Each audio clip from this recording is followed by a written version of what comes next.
How's it going, everybody? I am Kyle from Fantasy Forge Studios. And I'm Dane from Fantasy Forge Studios. And we are back with the Razing of Helix expansion of the Everlast TCG, talking about the Dark Element creatures in that set, which will conclude all of the mono-type creatures for the Razing of Helix. So if you haven't seen any of our other videos, go and check those out on our YouTube. We have everything from Flame, Frost, Earth, Electric, Light, and now Dark type creatures. And this is going to essentially give you information on what the characters are, how to play them, and kind of the nuances that each card has, including any FAQs that might be there. Yep.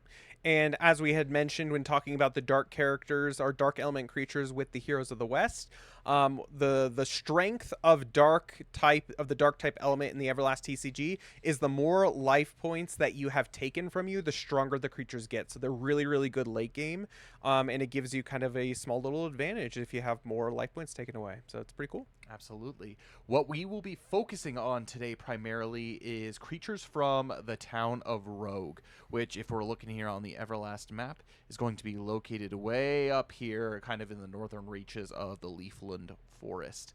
And they are a bunch of rogues who basically their primary goal is to seek the downfall of the Men of the West, particularly the Holy... Oh, not the Holy, but the Royal Line of Helix. And they are essentially starting with Umbertown, which is, you will see in the EX battle decks, we have Master Assassin and the Inquisition. Yeah, there's a lot of kind of mashups between those. And if you haven't seen those videos on our YouTube, go check that out as well. Yep. Cool thing about darkness element creatures is they are weak to light and resistant to their own type, so that's pretty cool. So if you're playing other dark element decks, then you are going to be resistant to them, which is pretty sweet. Yeah, absolutely. And without further ado, we can go ahead and jump right in. So this is a mixture between, again, as mentioned, the creatures from Rogue, but also the first that I guess not the first look, but the Demons of the Void. And so we get to see kind of demons proper now for this, starting with our Balu Fiend. And so he is a creature. He has basically you can have 3 of them on your battlefield at a time. He's got 70 hit points, the Void and Fiend keywords, and he does cost 1 Void Flow in order to play. And so you can't just place him from your hand onto your battlefield. You need actually to pay Void Flow in order to play this creature. But he is an attacker type with the trait Baleful. So this is always active while he's on your battlefield, but once per combat round, at the start of the combat round, discard the bottom card of your opponent's deck. If the discarded card is a creature, shuffle 1 creature from your discard pile back into your deck. So pretty good. Yeah, it relies a little bit on luck, but it's a trait. It's not a drop, so that makes it stronger for sure. Again, he is an attacker type, so on the attack phase, you can choose to use Mana Thief for 50 damage, but it costs 1 dark mana and 1 Void Flow, so you still have to have Void Flow. But the additional effect is flip a coin. If the result is heads, remove 1 mana from your opponent's mana pool. So there's not many cards that do that. This is a really good opportunity to cripple your opponent by removing their mana. Yeah, it's a good way to stall them out, especially like decks, for example, Dark and Flame. They actually have decently high mana costs for their stuff. So if you're playing another one of those decks, this is a good way to be able to chip them down and keep them from being able to attack you, which is great. Yeah. So, that's the Balu Fiend. And the background and everything is nice on this. It's really good. That Red Moon Rises. But that brings us into our very first villain and first EX line of the Dark Elements, which is Baron Shalazar, Bandit King. Yeah, he's cool. He is a primary type creature, and he's evil. As you can see, he is a defender type. So as a primary creature, or as a primary type, he's got 100 HP. He has the captain, humanoid, human, and rogue keywords. And by the way, let's appreciate that background. That's really cool looking. I really like it. He does have a drop, so when you play this creature from your hand onto your battlefield, move aside, weakling, takes effect. So if you have taken 2 or more points of damage from your life point total, choose one of your opponent's active creatures with 60 or fewer remaining hit points and slay it. So it's pretty good. You can use him decently early game for his drop and basically remove someone with 60 or less HP. And this doesn't include their max HP. Say you've been attacking EXs, other opponents' EXs or creatures. If you can whittle them down to 60 or lower, then you can just remove them from the battlefield, which is kind of nice. Yep. Exactly, and it's kind of like a preemptive strike that doesn't deal damage specifically, but again removes creatures from the battlefield, which is nice. And he's got the attack action, so if you wish to forego rotating him to the guard position, at the cost of 2 dark mana, you can use Blade Swipe for 50. With the additional effect, the target move the target into an unoccupied space to the left or the right of its original starting location. So again, it's great during the attack phase, especially if you are going first in the attack phase, to get them to move an opponent, and if it doesn't this attack doesn't outright slay it, moving it aside so you can either attack creatures that are behind it or even go and attack life points directly. So it's great kind of board control card as well. Yeah, super solid. And he promotes into Baron Shalazar Bandit King EX. So he is an EX creature, meaning if he is slain, you take 1 point of damage from your life point total. But as you can see, that might be a little bit difficult because he goes from 100 HP to 150 HP. He still has the Captain Humanoid, Human, and Rogue keyword, but he also gains the Villain keyword. You can only have 1 villain on your battlefield at a time. So of your 8 cards, only 1 of them can be a villain, and he's a defender type still. But he gets the trait Tactful King, which is while he is active on your battlefield, all of your active creatures within 1 space of this card cannot receive more than 50 points of damage from a single attack action, which is so good. Yeah, super solid. Basically, he is a death ball. You just basically move everything around him within 1 space, at least maybe even some of your weaker cards. You can move within 1 space, and if the attack's damage is 50 or fewer, they don't receive it. However, if they do receive, for example, 60 damage from attack, they take the full 60, but it basically is just like a free 50 damage shield for attacks that are 50 or less. Which is good. There's a lot of creatures that have secondary attack, secondary damages, and it's rare that they're above 50, so basically it protects all of your secondary creatures, which is nice. He does have the attack action, so if you just decide to forego turning him into the defend, what is it? Guard. Sorry. The guard position. You can attack. You can use this ransom blade during the attack phase for 3 darkness mana for 70 damage. Discard the top 2 cards of your opponent's deck. So again, some deck manipulation too. So very good. Yeah, and it's one of the few EXs that, like, the normal attack is actually drastically different from his primary version. Yeah. So. Also, if you want during your during the movement phase, you can use this EX activate. Again, you can only use this once per game with this specific card. So it's for 1 darkness mana, and it is Vile Assembly. So search your deck or search your discard pile for up to 3 primary type creatures with the Rogue keyword and place them onto your battlefield in the unactivated position. So what's great about that is late game, that's nice because if you have a lot of creatures into your discard pile that you need, you can do that. But it's also good too because there's a lot of discard that happens as well, and so you don't have to feel bad discarding your primary type creatures. If you are confident you can get out Baron and use his EX activate, you can basically just put them back onto the battlefield, which is nice. And most importantly, it's not just putting them onto the battlefield, but it's putting them into the battlefield in the unactivated position, meaning they are ready to go next turn. Or I guess during this turn. So if they're attacker type creatures, they could be used to attack. If they're support type creatures, you can use them to generate mana. All kinds of stuff. Like, they are very, very useful the turn that they come in. They're not just sitting ducks. And you can obviously put them onto any open space on your battlefield, so they don't have to just be clumped around him. You could clump them, but you don't have to. Cool. All right, and that moves us into one of our next NPCs, which is going to be Gray the Informant. He has 50 life points, and he's got the Humanoid, Glyvin, and Rogue keywords. He's a support type creature. He has the drop ability, Rumors of the Streets, and so when you play this creature from your hand onto your battlefield, your opponent reveals their hand. Choose 1 card that you find there and discard it.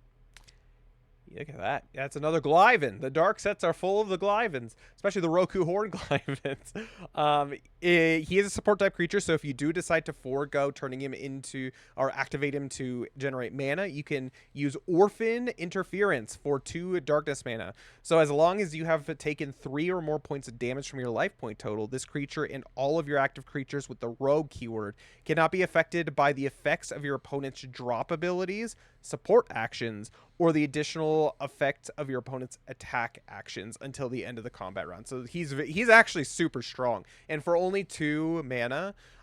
That's actually pretty good, especially if you're playing a deck that does a lot of secondary effects with their, whether it's drop abilities or support actions or anything of the kind. So one that I could think of right off the top of my head is the way that the Calum decks work in the Heroes of the West. They have a bunch of creatures that have preemptive strike. So when you play them onto your battlefield, they just do flat damage to your creatures. As long as you go first, I guess, in the combat round, you're protected from preemptive strikes or anything like that, which is pretty good.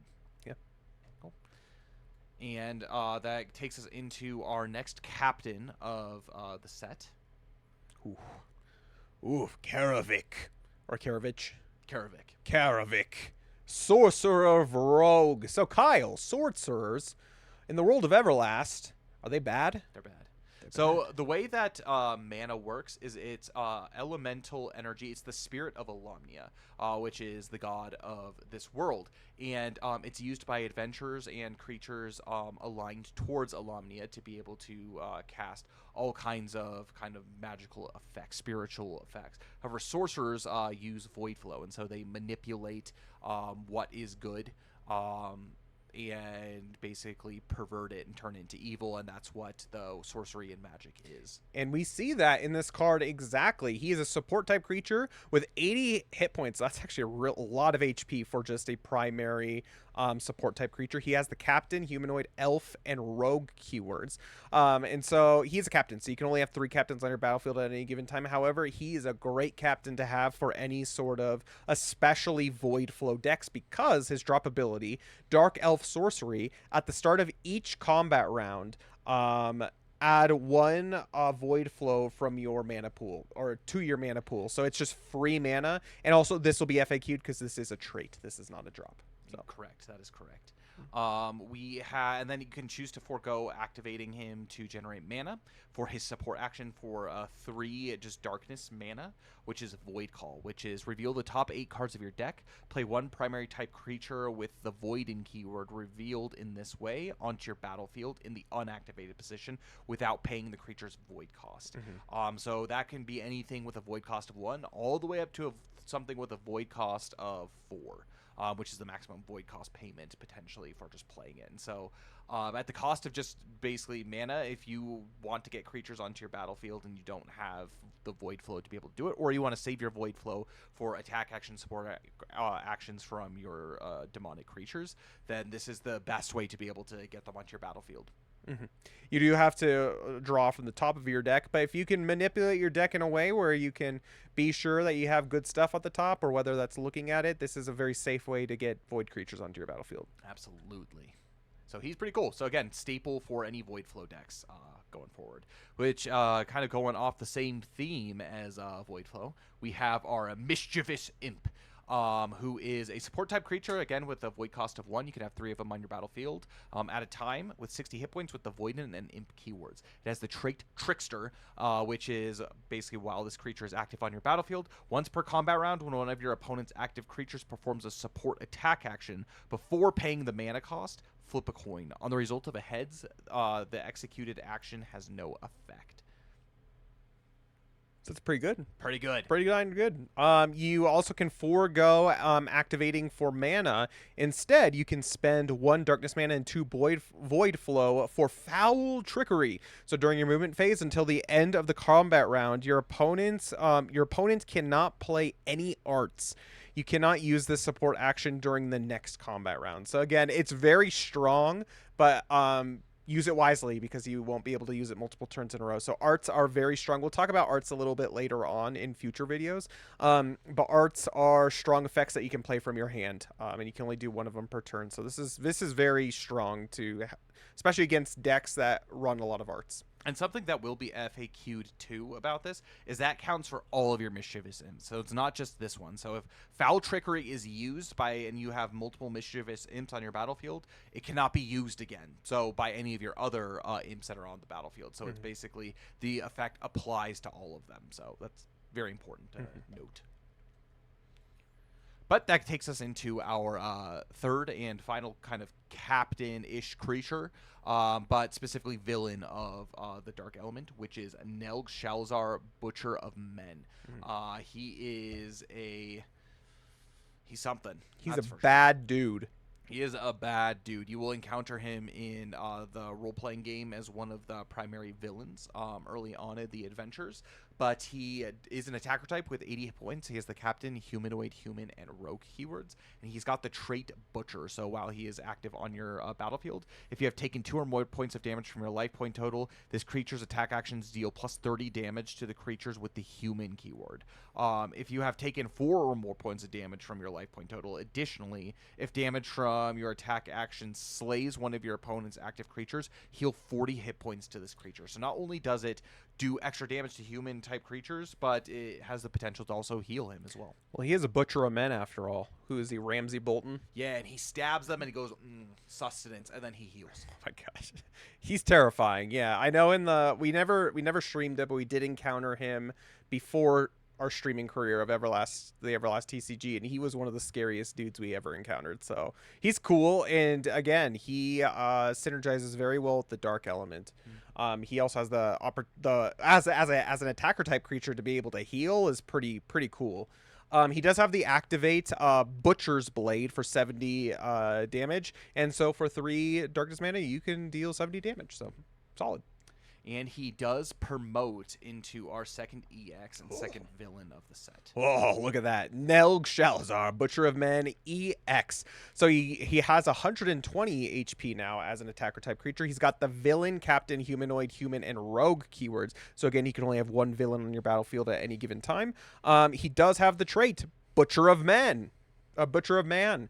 And so as long as he is active on your battlefield, this creature's attack actions deal plus 30 damage to creatures with the human keyword. Additionally, if damage from this attack action slays one of your opponent's creatures, heal 40 hit points to this target creature. So basically, it takes out any of the life point blocks. Yeah, to be able to do that, you could just if you want to play him right away, and you can get him to his EX, you don't have to worry about how many hit points you have taken from you. So. I guess one thing to clarify that about both the Butcher and Butcher of Man traits is so it does plus 30 damage to creatures with the human keyword. However, he heals 40 hit points regardless of whether the creature has a 40 hit point or it has the human keyword. Yeah. So you could even attack like another Voidin creature or whatever, the elf or something, and still heal.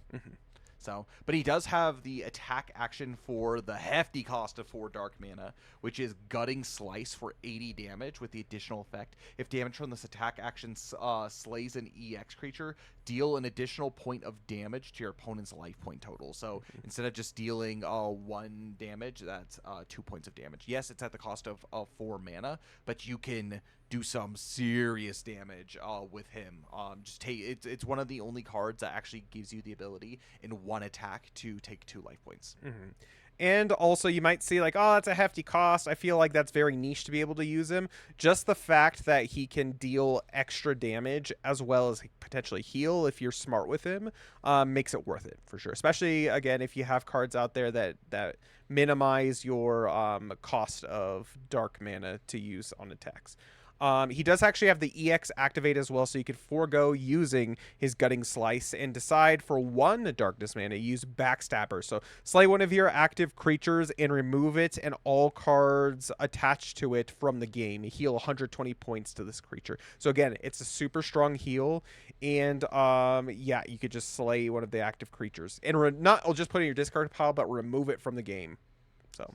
yeah, be careful on how you're doing it. You might want to maybe sack one of your smaller, less valuable creatures, or if you have like something on your battlefield that like maybe has like 10 hit points left or something like that, and that doesn't have any gear items attached to it or anything like that, just to minimize the damage. But for a healing of 120 hit points, that basically that literally gets him up to full health. So pretty solid.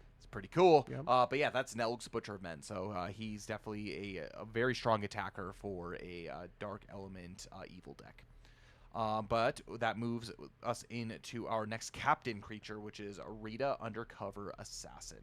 hmm She's cool. She's an attacker type creature with 70 base hit points. And she's a captain, humanoid, human, rogue, and bard keywords. So I think this is one of the first evil creatures that we've seen with the bard keyword. Is it? It might be the only one. It is the only one. Yeah, it's pretty sweet. There'll be bards later on in the other sets coming down the road, but at least for this one, it's a pretty unique keyword to have. She does have the drop ability, Rumors of the Streets. So when you play her from your hand onto your battlefield, choose one of your opponent's active creatures, and it gains the broken status ailments for D4 combat rounds, which basically means broken. What it does is it makes every attack cost one more mana than what it reads. So. Or support action. Or support action, yeah. So it's pretty strong. It makes you add mana to be able to do support actions. So yeah. So actions. For example, if you're attacking another Nelgs, and you're doing the gutting slice for 4 mana, it'll cost 5 mana. So it's pretty good. Yeah, it's pretty good. But she has the attack action for 1 darkness mana, which is again pretty great. Cross sabers, so it's 30 damage to the primary, and then X damage to the kind of 4 cornered creatures. With the additional effect, deal 10 damage for each point of damage to your life point that you have taken from your life point total to each secondary target. And so it could potentially start at 0 and go all the way to 70 damage. So that could be like you're hitting secondary creatures harder than you're hitting primary creatures. Yeah, she's in the Shada deck, EX battle deck, the Master Assassin, and she was a fan favorite by everyone at the tournaments because of that specific attack action. So that her threat of especially late game of the amount of damage that she could do is real good. Real good. But that takes us into our next captain. So there's a lot of captains in this Dark Element, but the Rogue Executioner, which is honestly one of the scariest support types that you will see. He's definitely very offensive compared to many support types. He's got the hefty 110 hit points for a support creature. It's crazy. He is a captain, so he does take up one of your captain spots, but he's got the captain, humanoid, human, and rogue keywords, and the drop ability, death penalty. So if you have, so when you play this creature onto your battlefield from your hand, if you have taken 4 or more points of damage from your life point total, choose one of your opponent's active non-EX creature cards and slay it. You take 1 point of damage from your life point total. So that is actually good in multiple ways. As mentioned, dark type decks run a lot on lower hit points, and so while you're taking damage from your own life points, that actually could potentially get some of your other cards to work better, to synergize more. And so it, like, taking 1 point of light damage from yours is kind of like meh. But the fact that you just slay a creature and you could potentially power up and boost your other active creatures that way is awesome, especially if you have an opponent that's kind of like beating around the bush, being like, hey, I don't want to do life points now because I'm trying to set something up before this deck starts to ramp up. It's pretty good. Yeah. And what makes him, I mean, that's scary enough as is, but he is also one of the rare support type creatures, or just creatures in general, who can slay cards during the movement phase. So he has the action execution for a hefty 5 dark mana, which is the most mana you can spend on an action in the game. But it is worth it because for 5 darkness mana using execution during the movement phase, so you could forego generating mana and use this. So if you have taken 4 or more points of damage from your life point total, choose one of your opponent's active creatures, slay it, and remove it from the game. So again, it just automatically slays creatures, and it doesn't specify whether or not that's an EX or not. So he could be a thorn in your side if you have a lot of mana, especially. Yep. Yeah, he's definitely a threat, and because it is a action this way, it's any target. So he can be just sitting at the back line, and he can target someone in the back corner and just slay it. I recommend if you're playing against this creature, afflict broken on him. That means it costs 6 dark mana in order to perform this action. Or better yet, whenever you get the opportunity and you have cards to be able to do so, to activate him, activate him.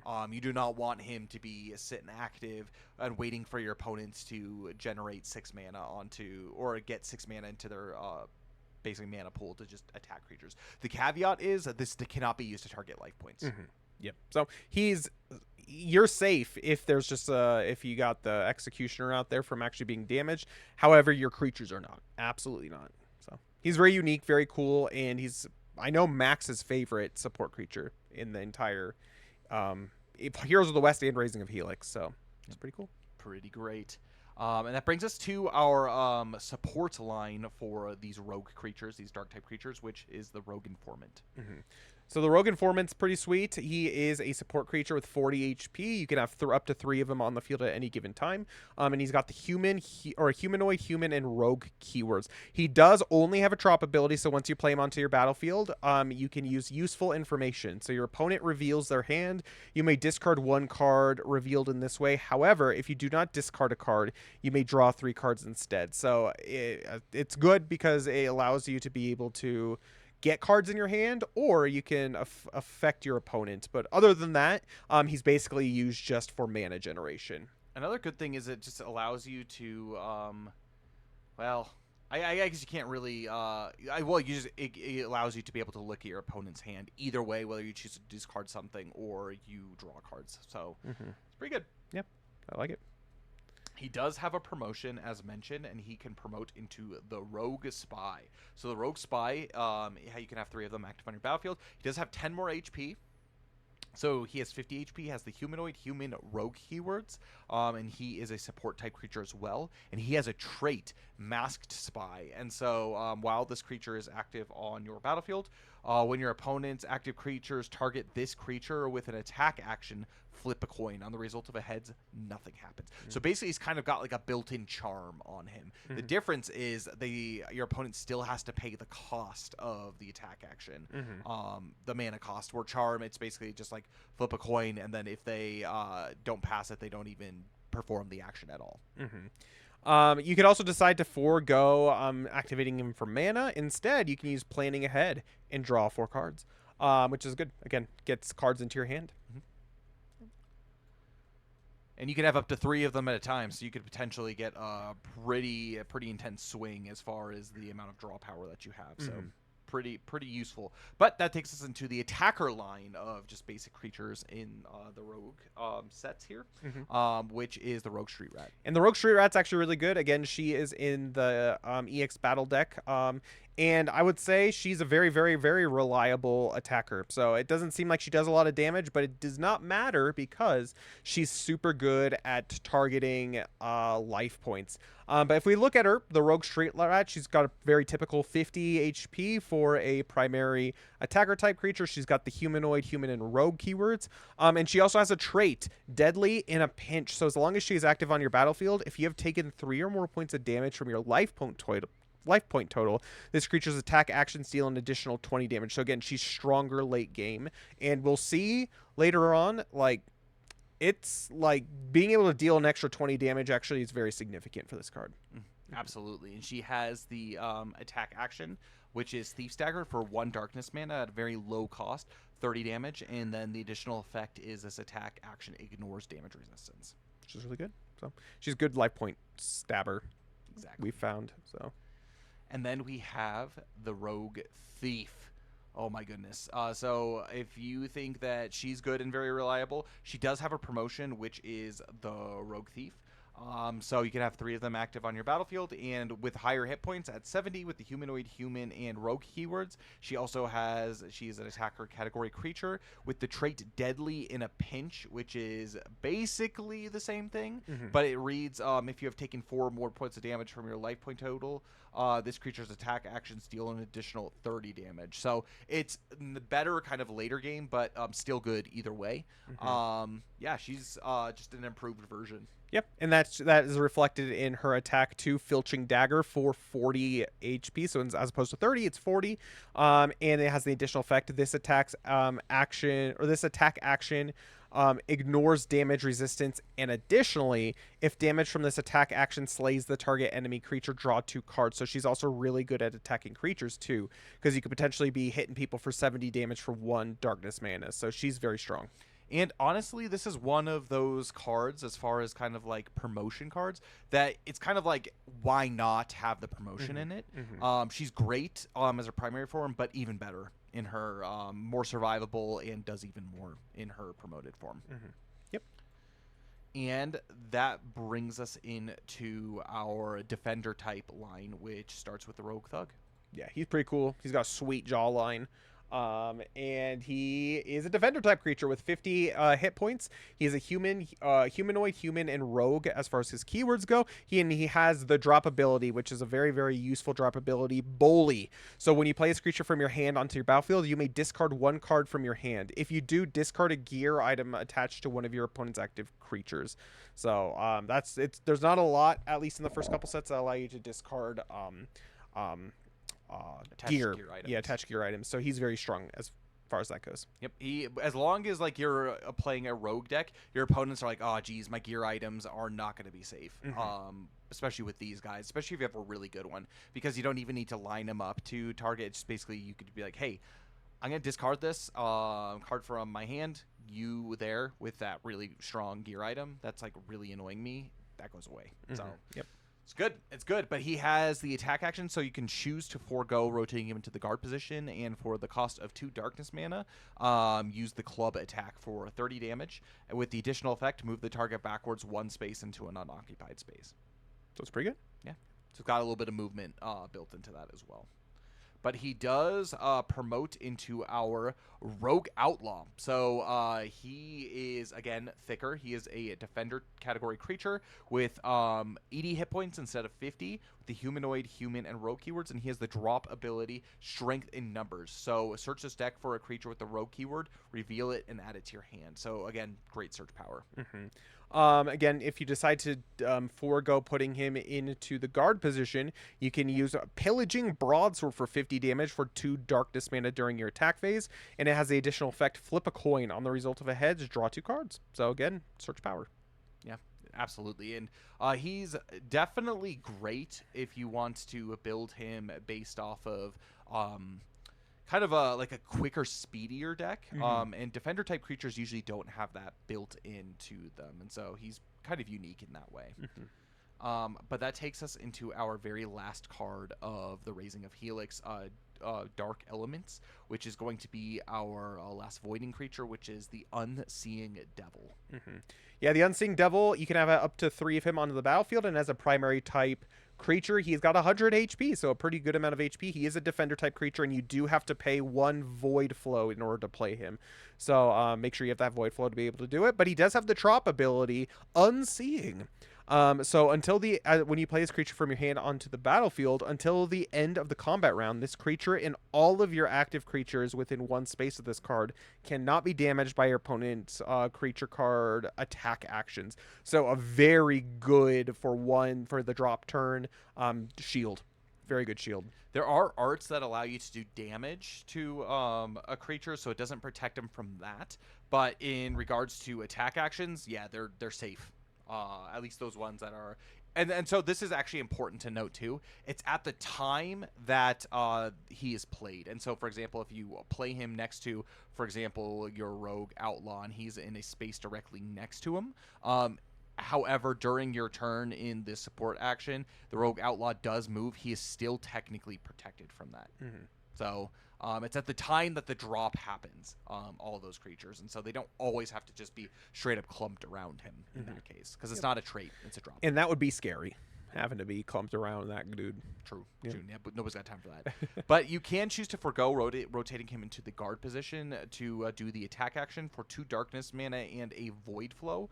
Pummel for 60 damage with the additional effect. Flip a coin. On the result of a heads, damage done to this creature by your opponent's attack actions is reduced by 50 until the end of the combat round. So he can be thick, basically reducing anything till 50. And I think of it this way too. If you pair him next to your EX Baron, he can, if there's someone who's attacking him for 100, he attacks and it reduces the damage done to him by 50.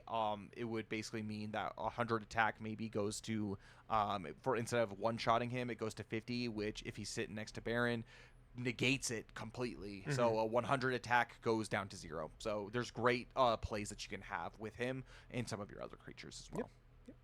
Cool. So, But that is the last creature of the dark element in the Razing of Helix. If you haven't checked out our other elements from the flame, frost, earth, electric, light element creatures, go check those out on our YouTube channel. And stay tuned next week as we go into the multi-element creatures in the Razing of Helix. There are a few of them and a couple really big, strong EXs that you can use in your decks as well. But until then, that'll be next Monday at 7 p.m. Mountain Standard Time. But until then, you guys have an amazing one, and we will see you in the next one. May Alamnia guide you. Bye, everybody.